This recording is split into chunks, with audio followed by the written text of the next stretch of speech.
नमस्कार मित्रांनो. आज आमच्यासोबत आहेत महेश नलावडे सर, की जे कोटक चं जे इन्शुरन्स जे आहे त्याच्यामध्ये फायनान्सच्या बाबतीमध्ये कन्सल्टंट करणारे एक्सपर्ट म्हणून काम करत आहेत.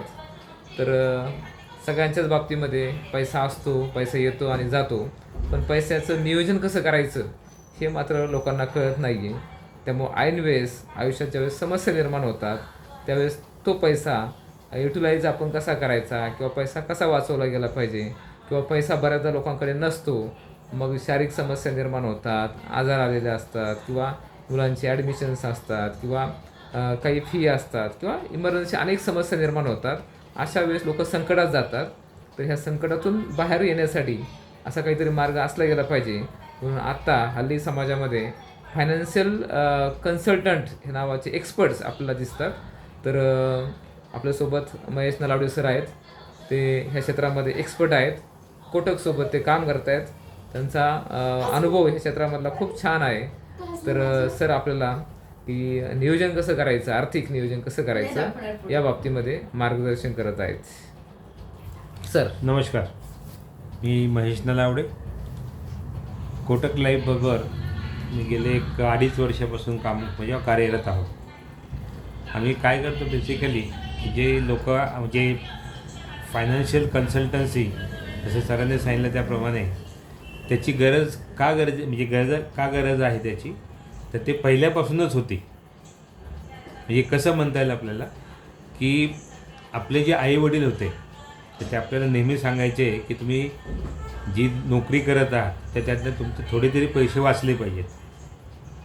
आणि ते ज्या लोकांनी ते पाळले तर तुम्ही बघाल की त्यांची फायनान्शियल जी ग्रोथ आहे ती फार चांगली झालेली आहे.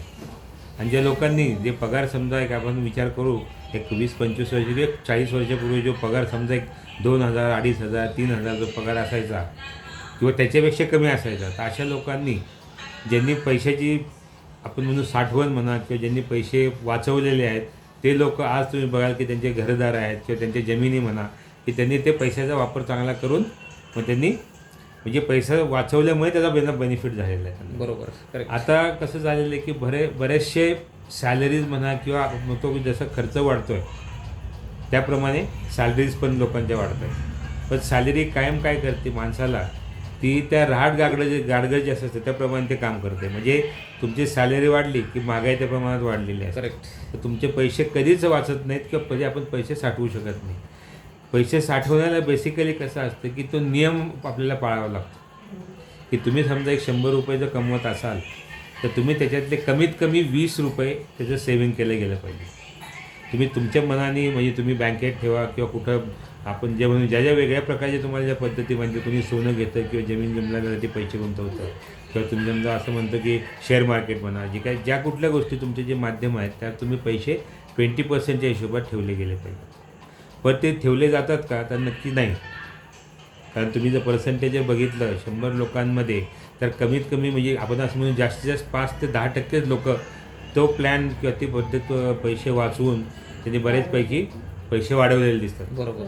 आम्ही काय करतो कोटकमध्ये एक फॉर्च्यून मॅक्झिमायझर नावाचं एक प्रॉडक्ट आमच्याकडे आहे. आम्ही लाईफ इन्शुरन्समध्ये मी काम करतो.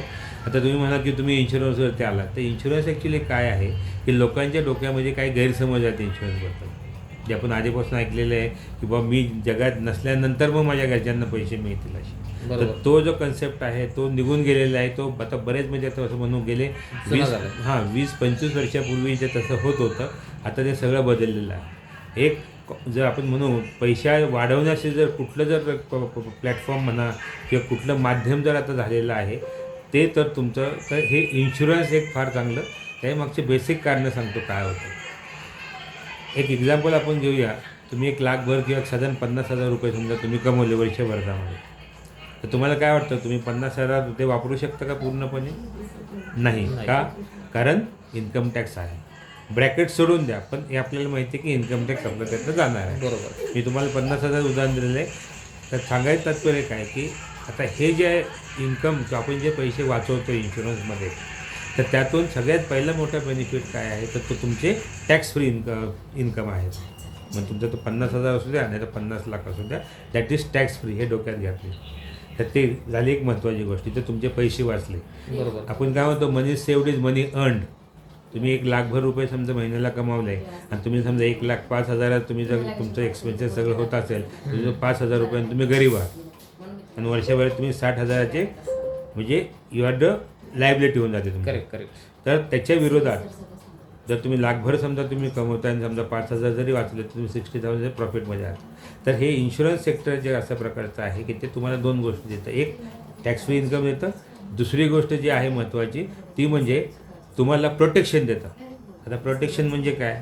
तर प्रोटेक्शन म्हणजे तुम्हाला जे प्रोटेक्शन आपल्याला माहिती आहे की समजा आपण घरात हे समजा आता पावसात बाहेर गेलो छत आहे बरोबर. राईट. त्याप्रमाणे लाईफमध्ये प्रोटेक्शन कुठल्या गोष्टीचं लागतं आपल्याला? सगळ्यात पहिलं महत्त्वाची गोष्ट लागते म्हणजे पैसा. पैसा कुठल्या गोष्टींना लागतो? सरांनी सांगितल्याप्रमाणे मुलांचे शिक्षण आहेत. परत मुलांचं शिक्षण म्हटलं की पुढचं तुमचं दर महिन्याचा खर्च आहे ते पण एक्सपेन्सेसमध्येच येतं. त्यानंतर तुम्हाला मुलांचं मेडिकेशन, मुलांचं नाही माहिती मी ओव्हरऑल मेडिकेशन कसं होते की फॅमिलीचं प्रोटेक्शन पैशाच्या दृष्टीने कसं आहे की समजा उद्या काही मोठा आजार झाला काय झाला आपण पाहिलं कोविडमध्ये पाहिलेलं त्या लोकांकडे पैसे होते त्यांचे ट्रीटमेंट झाले ते आता वाचलेत आपल्याबरोबर आहेत ते पण ज्याच्याकडे नव्हते ते घरातनं बाहेर त्यांना नेता आलं नाही आहे. डॉक्टरांनी पण त्यांना हॉस्पिटलमध्ये घेतलेलं नाही आहे. तर आपल्याला कंपनी हे म्हणजे एक्सप्लेन करते ह्या कन्सेप्ट हे दाखवतो की तुमचे पैसे कसे वापरले जातील आपले. बरोबर. कोटककडे भरपूर प्रोडक्ट्स आहेत. पेन्शन प्लॅन आहेत किंवा तुम्हाला ट्रेडिशनल प्लॅनमध्ये पैसे वाढवणारे आमच्याकडे प्लॅन्स आहेत. फॉर एक्झाम्पल आता समजा सरांचं सर तुमच्या मुलाचं वय किती आहे? आता 16 इयर्स आहे तो. 16 इयर्सचा. तुम्ही फक्त एक तुम्हाला थोडक्यात सांगतो 16 इयर्सच्या मुलाने म्हणजे त्यांनी त्यांच्या मुलात समजा 1,00,000चा जर बिझनेस प्लॅन जर घेतला एक प्रोडक्ट जर त्यांनी घेतलं आणि 12 वर्ष जर पैसे भरले तर आपण किती 12 लाख भरणार आहोत. बरोबर. पण ह्या 12 लाखाच्या विरोधामध्ये किंवा अगेन्स्ट तुम्हाला होणारा बेनिफिट काय आहे? तर सगळ्यात महत्त्वाची हे जे 16 इयर्स आहे ना 16 वर्षापासून ही जी पॉलिसी आहे ती त्या वयाच्या 85पर्यंत चालणार आहे. Correct correct. आता 85 म्हटलं तर किती वर्ष झाले तुम्ही बघा की साधारण पुढचे ऑलमोस्ट 60 इयर्स ती प्लॅन चालणार आहे. Yes correct. बरोबर. तर हे 60 इयर्समध्ये हे 12 लाखाचे किती रुपये होतील? तर तुम्हाला मी एक रफली सांगतो त्याचं वय 16 आहे तर साधारण 7.5 ते 8 कोटी होणार आहे. Correct correct. तुम्हाला हे पटणार नाही आणि पचणार नाही आहे. बरोबर. कसे वाढतात पैसे? तर कंपाऊंडिंग चक्रवाढ पद्धतीने हे पैसे वाढवते कंपनी आणि हे पैसे तुम्हाला डॉक्युमेंटेशन मिळतं. तुम्हाला ज्या दिवशी पॉलिसी इश्यू होते तुमचं काम होतं त्यावेळेला तुम्हाला तर कागदोपत्री त्यावरती नियम नमूद केलेलं असतं बरोबर. की 10व्या वर्षी इतके पैसे म्हणजे पहिल्या वर्षीपासूनच पैसे तिथे जमा व्हायला सुरुवात होते ते वयाच्या 85पर्यंत मिळणार आहेत. येस. हे 2 महत्त्वाची गोष्ट पैसे वाढले. अजून एक महत्त्वाची गोष्ट काय असते की जो कवर प्रकार असतो. कवर म्हणजे काय की उद्या समजा सरांच्या मुलाचं लग्न झालं त्याला त्याची फॅमिली आली करेक्ट. 35 वर्षे 40 त्याचं 50 वर्ष समजा त्याचं 50शी झाली आणि त्याची मुलं समजा एक 15-20 वर्षाची आहेत. आपल्याला माहिती आहे कुठलीही गोष्ट असेल शाश्वत कुठली गोष्ट असेल तर दॅट इज डेथ. येस. तर ही जी शाश्वत जी गोष्ट आहे त्याच्यावरती आपण सेकंडरी विचार करतो तर ती अशी कधीही न होणारी ॲक्टिव्हिटी असते जी आपल्याला माहीत नसते कधी होणार आहे. बरोबर. तर त्यावेळेला एक कवर नावाचा प्रकार असतो. तर तो कवर तुम्ही पहिल्या वर्षापासून बाबा तुम्ही 1 लाखाची पॉलिसी घेतली मग तुम्हाला कवर पहिल्याच वर्षी 12 लाखाचं होतं. आपण आता सरांच्या मुलाचं वय घेतले 50 तर त्यावेळेला त्याचा कवर वाढलेला असेल तो जवळजवळ 2-2.5 कोटीवर गेलेला असेल. याचा अर्थ काय म्हणजे तुम्ही पैसे दरवर्षी जरी काढले वर्षातनं 6 वेळा काढले हे तुम्ही पैसे 12 लाख भरलेले आहेत ते तर त्यातून तुम्हाला त्याच्या 50व्या वर्षी त्याच्या फॅमिलीला ते 2.5 कोटी मिळणार. बरोबर. पहिली महत्त्वाची गोष्ट ती तर ते सेक्युअर परत ते टॅक्स फ्री मिळणार. जरी त्यावेळेस 2.5 कोटी घेतलं तर 1 रुपयाला टॅक्स नाही द्यायचा. सेकंड थिंग त्यामध्ये काय आहे की ती फॅमिली समजा सगळं सुरळीत चाललं सगळे जगले चांगली गोष्ट मग हे पैसे जे त्याच्या 85पर्यंत मिळणार आहेत ते 7.5-8 कोटीचा उपभोग घेऊ शकतो. करेक्ट. किंवा फॅमिली घेऊ शकते. तर असं हे प्रोडक्ट आहे की जे मल्टिपल कामं करतं त्याच्यामध्ये आणि आपल्याला कमी इन्व्हेस्टमेंटमध्ये ते चांगले return. Yes. So thank you very much. Yes. नक्कीच आपल्याला ह्या सगळ्या गोष्टींचा फायदा चांगला होईल. धन्यवाद. Thank you sir.